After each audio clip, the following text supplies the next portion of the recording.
En 1995, un secuestro en Conroe, Texas, cambió varias vidas para siempre. Así recuerdan los hechos 3 personas. La policía buscaba en los bosques alrededor de la casa y la pareja rezaba para que su hijo volviera sano. Es solo un niño. Es nuestro hijo. No fue fácil estar allí. Bueno, quieres gritarle a la pantalla para que te devuelvan a tu hijo. Pensando en ello, creo que es el mal, es el mal. Era Satanás, quería salir de allí, matarlo a golpes, acabar con él, que no tuvieran que molestarse en detenerlo. Al abrir la puerta de la sala de conferencias y ver a los agentes del FBI, yo me quedé sin aliento. Pensé, Dios mío, estaba pasando. No me creían. Pensaban que yo tenía algo que ver con esto. Y me pregunté si me habían tendido una trampa. Me preguntó si estaría vivo y le dije que no. Era una pesadilla, como una película. Era una locura. Paulette tenía la mirada perdida. Cuando se te muere una parte del alma, lo sabes, porque, bueno, deja un vacío.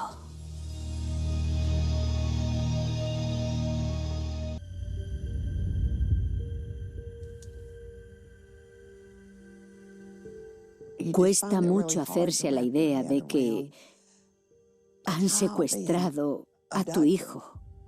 Ya no está. No sabes si está bien. No sabes si está muerto. Pamela Loveless, tía de McKay.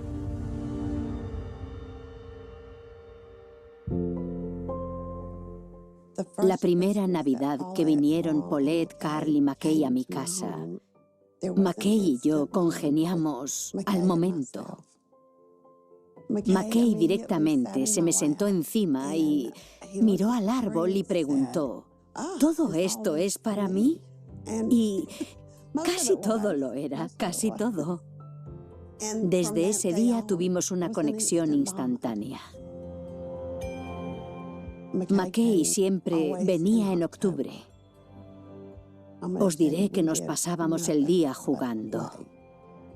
Jugábamos, íbamos en todo terreno, pescábamos, íbamos a por moras, cocinábamos. Le gustaba el helado, se comía toda la tarrina, sentado en el sillón.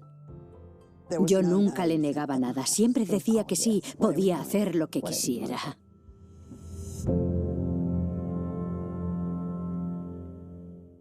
La madrugada del 13 de septiembre de 1995, Pamela recibe una noticia terrible. Hay una llamada temida que suena de madrugada. Sabes que va a ser algo terrible cuando recibes esa llamada. Lo primero que pregunté fue qué pasaba. Mi hermana me dijo que habían secuestrado a McKay. Apenas había información y no sabíamos en ese momento si McKay estaba bien o no. Y lo siguiente que recuerdo es que se me cayó el teléfono. Serían las 2 de la mañana. En un minuto pasé de llorar a hacerme a la idea de lo que había pasado y a rezar después. Fue el momento más duro de toda mi vida.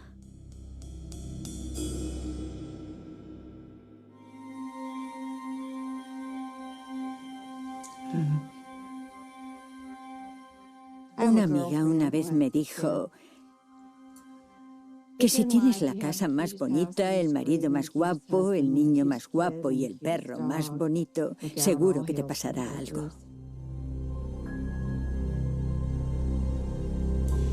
Paulette Norman, madre de McKay. Carl era mucho más joven que yo. Estaba en el instituto y yo en la universidad. Mi hermana salía con su amigo y acabaron en mi casa. Así fue como conocí a Carl. Yo era profesora de primaria. Un conocido metió a Carl en el mundo del crudo y del gas. En poco tiempo empezó a crecer la industria del crudo y del gas y acabamos consiguiendo bastante dinero. Nos casamos casi 12 años antes de tener a McKay. Pensábamos que no podíamos tener hijos. Fue un embarazo difícil. Casi me muero al dar a luz, así que sabíamos que McKay sería hijo único. Me fascinaba el hecho de haber podido tener un hijo por fin. Era diferente. Él me llamaba mujer en lugar de mamá. Recuerdo que un día le dio un cabezazo a uno de nuestros perros y este le mordió. Y le tuvieron que poner puntos. Y yo empecé a llorar. Y me miró y me dijo, mujer, no llores por mí. La gente decía que tenía alma de viejo. Y tenían razón. Bueno, si yo tenía un mal día, me llevaba el bolso porque decía que yo lo dejaría tirado y no sabría dónde lo habría dejado.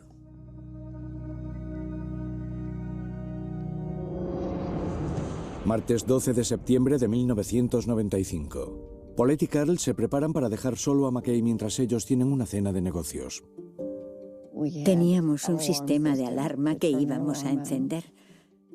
McKay sabía que no debía abrir la puerta. Sabíamos que lo sabía porque hacía unos meses había saltado la alarma de alguna casa. Vino el sheriff y él no le abrió la puerta al sheriff. Habló con él a través de la puerta. Bueno, le habíamos enseñado a no abrirla. Me despedí de él y después nos marchamos. Cuando miré atrás, lo vi a través de la puerta trasera, era de cristal. Estaba sentado en una silla viendo la tele. Tenía los pies en una otomana. Estaba comiendo helado y disfrutando. Contento, sonriendo. No tenía ninguna preocupación.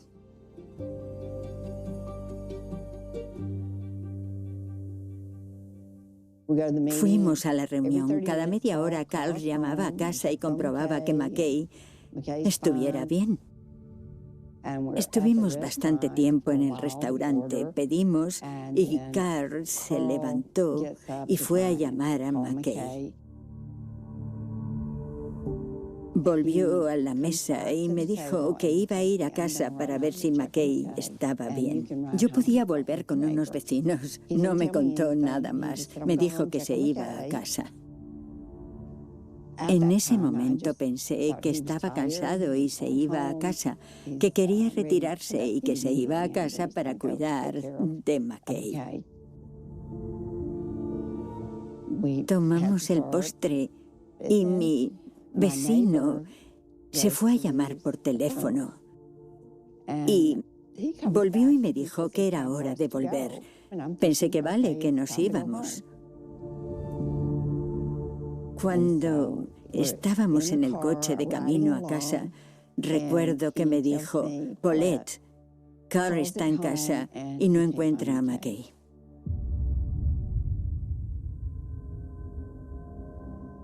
Yo pensé que estaba soñando. ¿Había oído bien? ¿Qué haces cuando alguien te dice que no encuentra a tu hijo? Cuando llegué a casa, vi que Carl estaba delante de la casa en la calle. No sabía qué había pasado. La zona estaba acordonada y entonces vi que el marco de la puerta estaba lleno de polvos para sacar huellas dactilares. Carl me dijo que al llegar a casa la puerta estaba abierta y la alarma estaba apagada. Él entró llamando a McKay y cuando llegó a la puerta sonó el teléfono.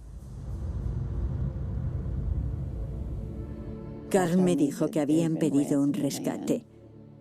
Dijo que era una mujer y que tenía la voz rasgada. Me llamaron diciendo diciendo que habían secuestrado a mi hijo. Vale. Piden $500.000. Llamarán a las 8 de la mañana. Debo hacer caso si quiero ver a mi hijo. Parecía que mi cuerpo se movía a cámara lenta, pero a mi alrededor todo estaba pasando muy rápido. Estaba en shock. Mi cuerpo estaba bajo más estrés del que había sentido en toda mi vida. ¿Qué hago? ¿Recuperar a mi hijo? ¿Dónde está McKay?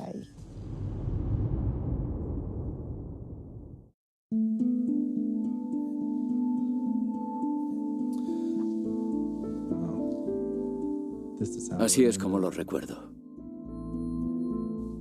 Así es como quiero recordarlos. Rick Metz, amigo de la familia. Los Everett tenían una vida estupenda. No necesitaban nada. Se tenían el uno al otro y a su hijo. Tenían trabajo, tenían a la iglesia, todo les iba muy bien. En 1987, entré en la iglesia baptista y Carl era el jefe de la diaconía entonces. Así nos conocimos y ha sido una amistad muy larga. De vez en cuando tenían reuniones en otra ciudad y yo iba a pasar la noche y cuidar de McKay. Pero era un niño muy fácil de cuidar. Me dieron una llave y también las claves para el sistema de seguridad, porque supongo que sentían que era de confianza. Ellos hacían viajes cortos, salidas de fin de semana. Me decían que se iban y que si estaba disponible. Siempre lo estaba. 13 de septiembre de 1995, la mañana del secuestro de McKay. El miércoles por la mañana estaba en el trabajo. Sonó el teléfono, respondí y era la bibliotecaria del colegio. También era una amiga de la iglesia y dijo, me he enterado de que McKay ha sido secuestrado. No sabía de qué hablaba. Y ella dijo que era lo que había oído. Él no había ido a la escuela. Le dije que intentaría averiguarlo y que la llamaría de vuelta. Pensaba que era una broma. ¿Cómo podían haberlo secuestrado? ¿Cómo podía ser? Pensé que McKay tenía 12 años, pero no era un niño que se escondería, se escaparía o gastaría una broma así a sus padres. Después, el presidente de la compañía vino y me dijo, alguien ha venido a verte. Salí al pasillo y le pregunté dónde estaban. Dijo, están en la sala de conferencias. Dije, ¿están? Y dijo, el FBI ha venido a interrogarte. Yo me quedé de piedra. No sabía qué querían preguntarme. Cuando abrí la puerta, había varios agentes y empezaron a hacerme preguntas. ¿Sabes por qué hemos venido? Les dije que McKay había desaparecido. Me preguntaron si tuve algo que ver. Les dije que no. Me dijeron que dijera la verdad, que les dijera dónde estaba. Fue entonces cuando me enfadé y también me asusté. No me creían. Ellos pensaban que tenía algo que ver con esto. No podía creérmelo. Era increíble. ¿Me habían tendido una trampa? Me enfadé. Les dije que perdían el tiempo y que la persona que lo había hecho estaba suelta por la calle. Podía ir a por el hijo de otra persona. Me dijeron que me estaban investigando. Les dije que no había hecho nada. Lo último que me pidieron fue que hiciese la prueba del polígrafo. Y yo accedí. Horas antes, Pamela llegó en el primer vuelo a Texas.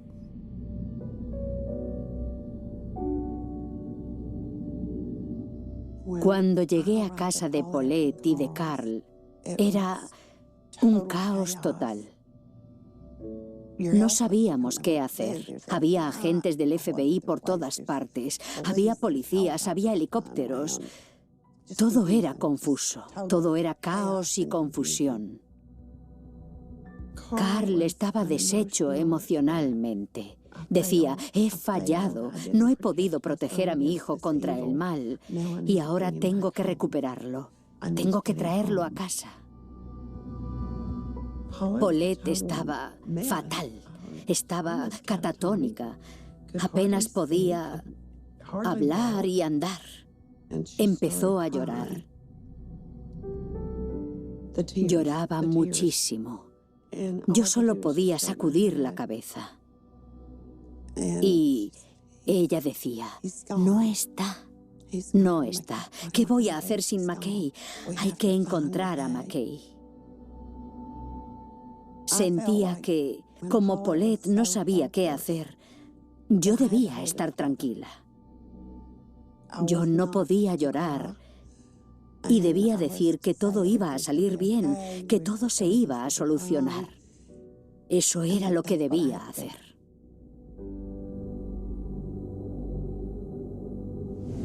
Los investigadores establecieron una base en casa de los Everett y esperaron la llamada de los secuestradores. No dormí. Observé a la gente que estaba en mi casa. Vi que cada vez llegaban más agentes. El tiempo pasaba y pasaba. El FBI había pinchado los teléfonos y estaban preparados para la acción. Esperamos, esperamos y esperamos. Yo noté que tenía una especie de vacío interior enorme cuando el teléfono no sonó. Y entonces pensé que eso no era bueno. Me pregunté que por qué no llamaban. Tenía que haber una razón. Algo salió mal.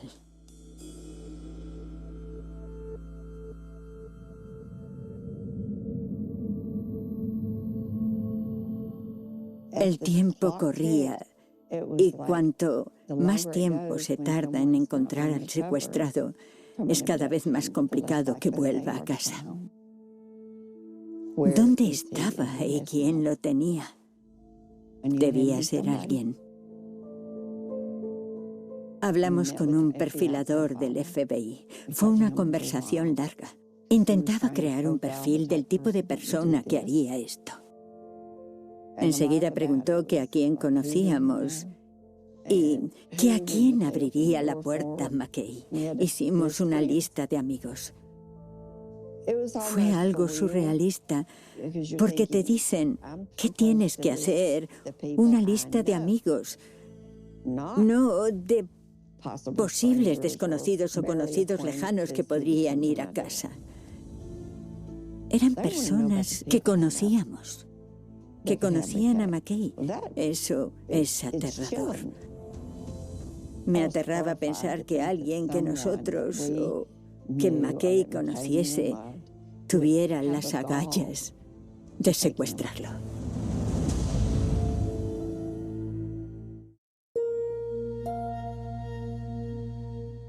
Era muy humillante pensar que la gente que me conocía se plantease que yo podía lastimar a un niño. Me cuesta matar una cucaracha.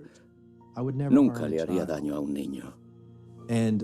Sabía que la persona que pidió el rescate tenía la voz rasgada, como mi hermana, y yo tenía la llave. Alguien dijo que como vivía en la parte este no tendría mucho dinero. Dios, era una locura. Siempre oía comentarios así.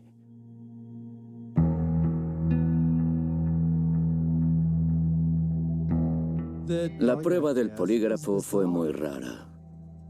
¿Dónde había estado la noche del 12? ¿Hay alguien que pueda verificarlo? ¿Sabes dónde está McKay? ¿Conoces a alguien que pudiera hacerle daño? Me hacían una pregunta y luego había una pausa. Al acabar dijo, vale, ya está. Le dije, ¿tú qué opinas? Dijo, no has hecho nada, vete.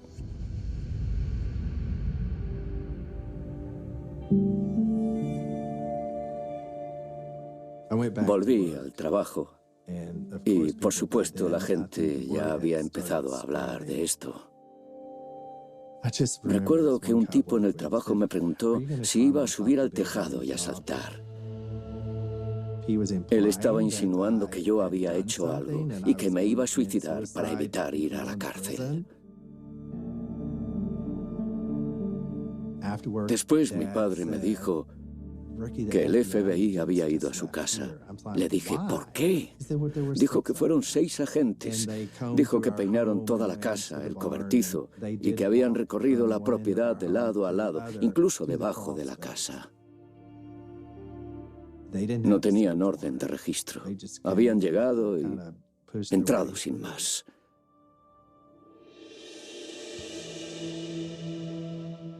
Cuando el FBI me exculpó a la mañana siguiente, Carl me mandó un mensaje a través de un amigo pidiéndome que fuera a verlo. Cuando fui a verlo, pasamos a su despacho. Entonces me dijo que lo sentía. Me dijo que solo intentaban encontrar a McKay. Le dije que sabía que no era por mí. Querían encontrar a su hijo. No era nada contra mí. Necesitaban encontrarlo.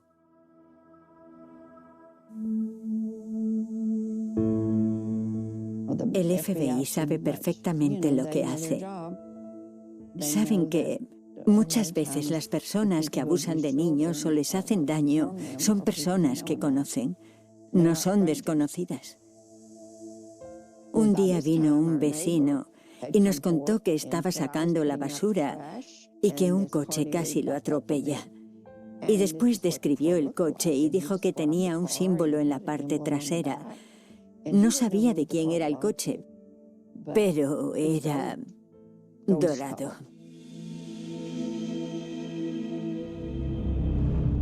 Los Everett tienen un amigo que tiene un coche con esa descripción, Hilton Crawford. Cuando conocimos a Hilton, a su mujer y a sus 2 hijos parecían una familia normal.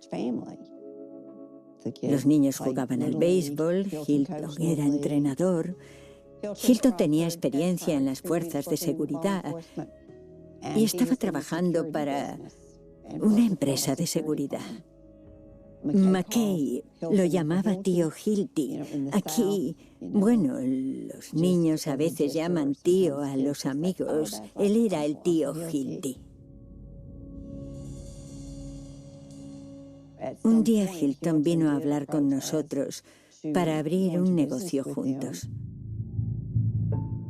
Llamó a Carl y le pidió que invirtiera en un restaurante con él. Serían socios. Le dijo a Carl que iban a necesitar datos financieros para poder ser socios. Yo dije que no sabía nada del negocio de los restaurantes. No quería tener nada que ver con esto. Le dije a Carl que no le mandara nuestros datos financieros a nadie. No lo sabía. Pero Carl le había dado los informes a Hilton. Ahora vivo sabiendo que Hilton Crawford sabía cuánto podía pedir por el rescate o no.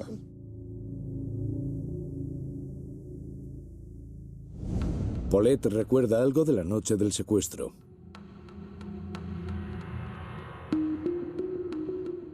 Recibí una llamada a las 5 y era Hilton que quería saber si íbamos a la reunión. No tenía sentido, pero ahora sí. Estaba averiguando dónde íbamos a estar para saber si McKay estaría vulnerable. Era por eso. Parecía casi irreal. Fue como si me diesen una patada en el estómago.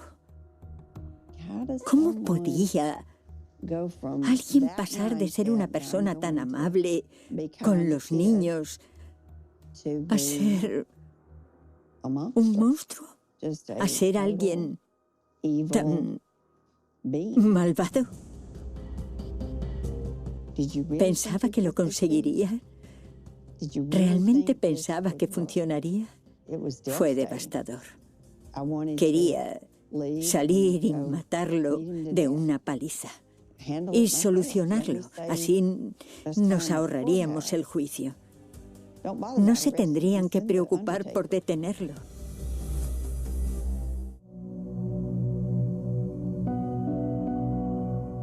El tiempo que estuvimos esperando noticias fue insoportable. Fue largo. Parecía que habían pasado meses. Y seguramente habían pasado horas.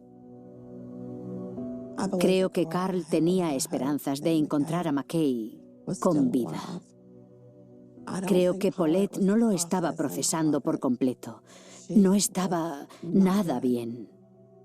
Yo sentía que McKay ya no iba a volver, pero no lo compartí con Paulette. Sentía que le estaba dejando un día más en paz, hasta que llegara la confirmación. Pero Paulette me preguntó si pensaba que estaba vivo y le dije que no. Paulette tenía la mirada perdida. Era un vacío que supongo que no se tiene hasta que pierdes una parte del alma.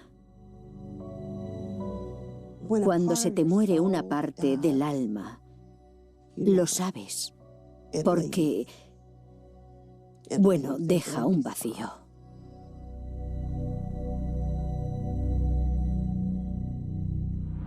Viernes 15 de septiembre de 1995. 3 días desaparecido. Empezaron a investigar a Hilton y a observar sus comportamientos. Descubrieron que tenía problemas económicos. Al parecer tenía grandes deudas debido al juego y no tenía dinero para pagarlas. Y el FBI encontró la lavandería a la que iba Hilton Crawford. Había una camisa que tenía manchas de sangre. Las pistas apuntaban hacia él. Las autoridades han detenido a Hilton Crawford, un amigo de la familia al que el joven McKay conocía como tío Hilty. Una vez detenido, Hilton Crawford confesó que secuestró a McKay y se lo entregó a un hombre llamado R.L. Remington. Dio muy poca información. Bueno, pasó la culpa a Remington. Confesó que había secuestrado a McKay y que él no había actuado solo. La mujer que llamó para pedir el rescate se llamaba Irene Flores. Ella trabajaba en la empresa de seguridad de Hilton. En aquel momento me daba igual quién había hecho qué. Quería saber dónde estaba McKay.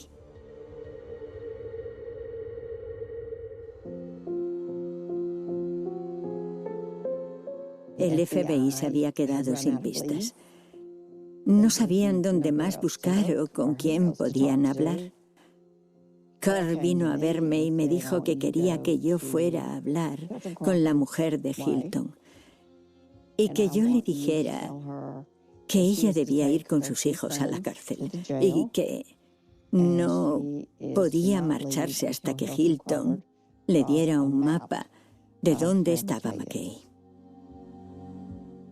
Yo creo que pensaban que si Hilton tenía que enfrentarse a su mujer y a sus hijos, entonces lo podían forzar a dibujar un mapa, porque en ese momento el FBI estaba seguro de que Hilton sabía dónde estaba McKay y puedo asegurar que se quedaban sin opciones. Así que fui a su casa. La mujer de Hilton salió y le dije que tenía que coger a sus hijos e ir a la cárcel para visitar a Hilton y que le pidiera que dibujara un mapa de dónde estaba McKay. Le dije que no salieran sin el mapa. Ella solo me miró y le dije que debía volver a casa.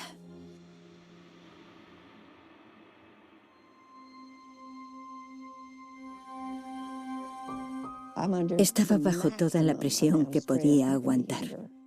Ya no podía más. Estaba totalmente sobrecargada. Nunca había sentido tanto estrés. Así que me tumbé y me quedé dormida. Y a eso de las 2 de la tarde del domingo, Carl me despertó. Miré a mi alrededor y Carl estaba sentado en la cama y él me dijo: Paulette, lo siento, no he conseguido traer a McKay. McKay se ha ido, está muerto.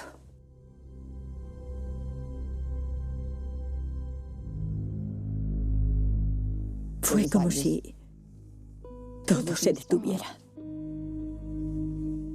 Intenté moverme y no pude, intenté hablar y no pude. Mi cabeza me iba a 1000 y me dije que había tenido un accidente. Estuve en coma y me había despertado del coma. Estaba creando un escenario, una historia con la que poder vivir. Y pensé que no podía hacerlo, no era verdad. McKay estaba muerto.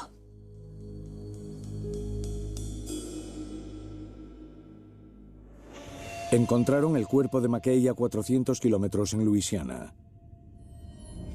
Aunque Hilton aseguraba que no había matado a McKay, encontraron los restos con el mapa que había dibujado.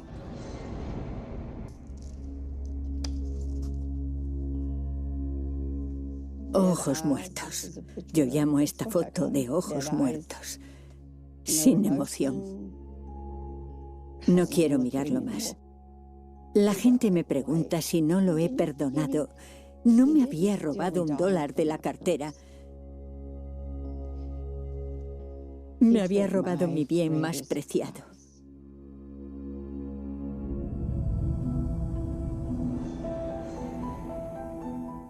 Por entonces Hilton seguía declarando que no actuó solo. Pero las autoridades nunca encontraron a R.L. Remington. Bueno, creemos que se lo había inventado. El FBI intentó explicarlo en su momento. Cuando Hilton averiguó que McKay iba a estar solo en casa, él apareció y le dijo a McKay que Carl y yo estábamos heridos. El FBI creía que por eso McKay desconectó la alarma y abrió la puerta. Pero Hilton dijo que en algún momento del recorrido, McKay fue metido en el maletero. En el maletero había marcas que indicaban que McKay intentó salir. Creemos que en algún momento Hilton golpeó a McKay con una linterna grande porque había una enorme hendidura en la que cabía la linterna. Coincidía perfectamente, ¿sabes? Bueno, y después fue a un pantano en Luisiana. Arrastró a McKay por el suelo como un saco de tierra. Pasó por unos matorrales y luego le disparó. La gente decía que lo secuestraron y asesinaron, pero lo secuestraron, torturaron y asesinaron. Esto no fue algo indoloro, para nada. ¿Os imagináis el daño emocional para un niño al tener que pasar por eso? Pensando en ello, creo que era el mal, era Satanás.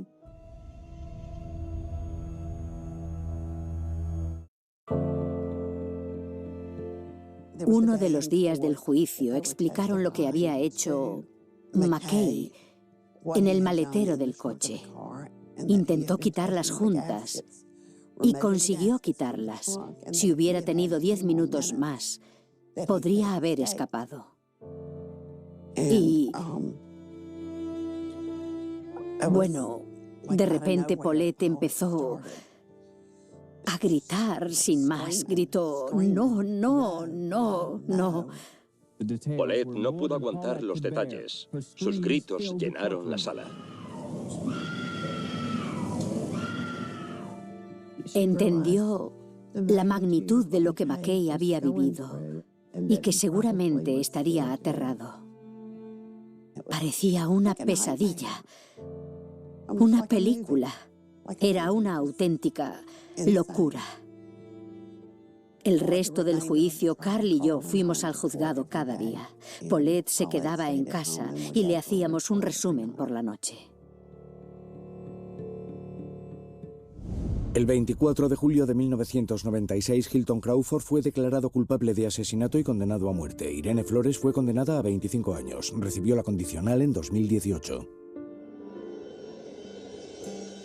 No me podía creer que alguien fuera tan estúpido como para cometer un crimen como este.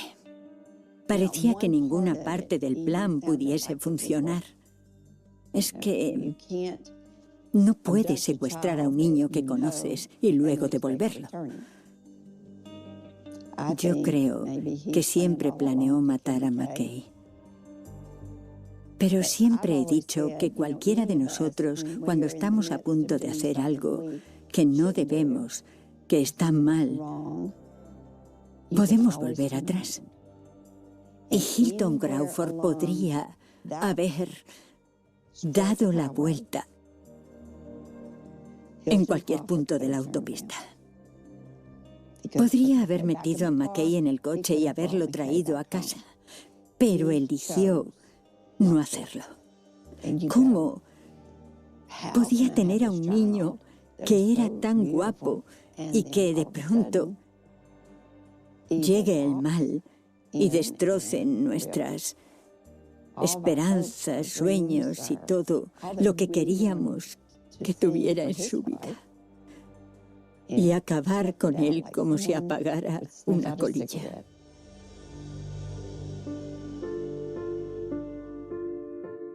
Cada día es una batalla entre el bien y el mal.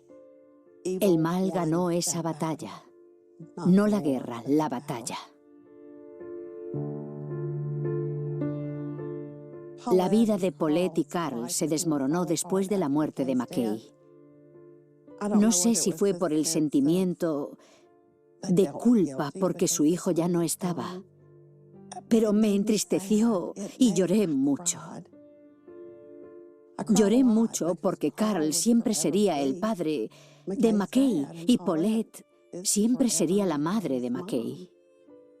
Para mí, debían estar juntos. Pero las batallas que libras, ese descontento interno que tienes cuando pierdes a un hijo, es diferente para cada uno. Sientes culpa, sientes rabia, estás amargado. Todo eso les separó. McKay había sido su punto de unión durante todos esos años. En 2011, años después del divorcio de los Everett, Carl falleció de un infarto. Yo creo que Carl murió porque tenía el corazón roto. Nunca llegó a recuperarse. Había hecho muchas cosas por mí y por otras personas. Él estaba roto por no tener a su hijo. No era el mismo, estaba muy triste. Hilton demostró ser malvado al robarle a alguien su hijo de 12 años. Hay que ser malvado para hacer lo que hizo. Le quitó todo a los Everett.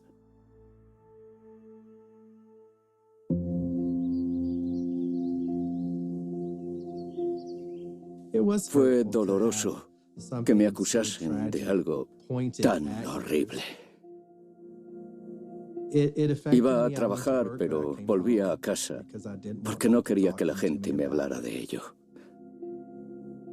Quería que todo desapareciese, pero algo tan grande necesita tiempo. La parte de la rabia no duró mucho. Como cristiano debes perdonar. Siempre he dicho que era importante ayudar a Paulette en todo lo que pudiera para que ella se recuperara. Me alegra que sigamos siendo amigos. La gente me pregunta cómo podemos ser amigos. Ella no me acusó. Había perdido su bien más preciado, su único hijo.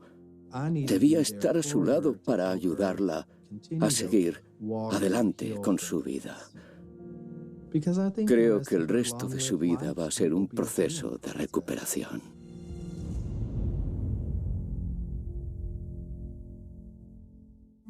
Después del juicio, Paulette solicitó todos los documentos del caso de su hijo.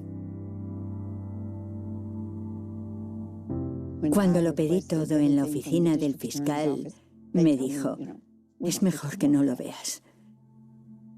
Pero yo sabía que yo no tenía un espíritu débil. Así que abrí la caja y todos los sobres. Y vi las fotos de los restos de McKay. La brutalidad horrible que vi en esas fotos de lo que le había pasado a McKay, por lo que había pasado, se convirtieron en mi guía para seguir adelante. Elegí que lo que había vivido me haría más fuerte, no me rompería. Yo sé por qué hice lo que hice. Si ves esas fotos, lo entenderás. Eso fue lo que me hizo fuerte. No me destruyó. Me dio el valor que necesitaba.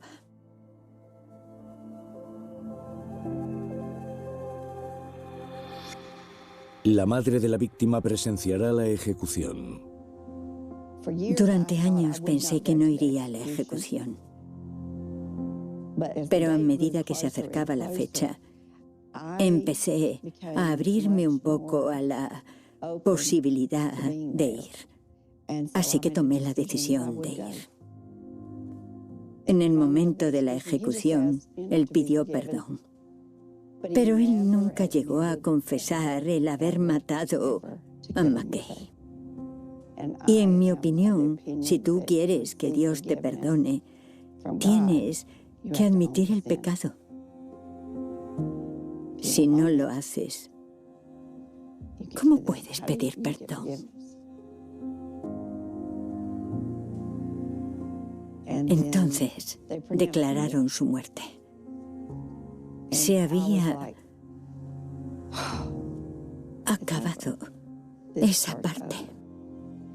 Quedaba la parte de llorar por McKay, echarlo de menos y desear oírle tocar el piano, correr por la casa, cerrar de golpe la puerta al entrar. Sé que no lo volveré a tener. Se ha ido. Pero él ya no va a hacerle daño a nadie más. Para mí era muy importante que desapareciese el mal.